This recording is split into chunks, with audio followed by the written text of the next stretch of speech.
இன்னைக்கு இந்த video record பண்ணும்போது நிஃப்டி 50 21,793 கிட்டத்தட்ட 137 பாயிண்ட் மைனஸில் போய்கிட்டு இருக்கு. சென்செக்ஸ் 71,630 கிட்டத்தட்ட 520 பாயிண்ட் மைனஸில் இருக்கு. நிஃப்டி பேங்க் 45,436 382 பாயிண்ட் மைனஸில் இருக்கு. நிஃப்டி ஐடி 37,837 இது ஒன்று தான் 70 பாயிண்ட் அதிகமாக இருக்குது. காரணம் ஐடியை பொறுத்தவரைக்கும் இப்போது ஒரு இன்கன்சிஸ்டன்சி பர்ஃபார்மன்ஸில் இருக்குது. நிறைய பேர் வேலையை விட்டு தூக்கிக்கிட்டு இருக்காங்க, அதுவும் நிறைய பேருக்கு இங்கே தெரியும்.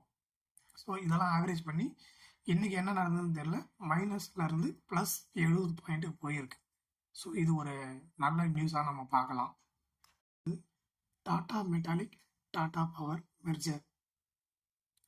டாடா மெட்டாலிக் நாங்கள் வாங்கும்போது ஒரு ஷேரு 848 ரூபா அந்த ரேஞ்சில் நான் வாங்கினேன். இன்றைக்கி அதோட ஒரு ஷேரோட வேல்யூ பார்த்தீங்கன்னா 1110 ரூபா அந்த ரேஞ்சுக்கு இன்க்ரீஸ் ஆச்சு. இன்க்ரீஸ் ஆனதுக்கப்புறம் டாடா மெட்டாலிக் டாடா ஸ்டீல் கூட மெர்ஜிங் அனௌன்ஸ் பண்ணிட்டாங்க.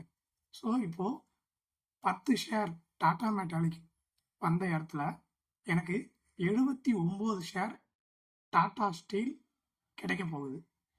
இந்த ரேஞ்சில் நான் கணக்கு பண்ணி பார்த்ததில் நான் இன்வெஸ்ட் பண்ண அமௌண்ட் பார்த்தீங்கன்னாக்கா 8,500 பட் இன்னைக்கு market value Tata metallic 11,100 so கிட்டத்தட்ட 3,000 ரூபா லாபம்.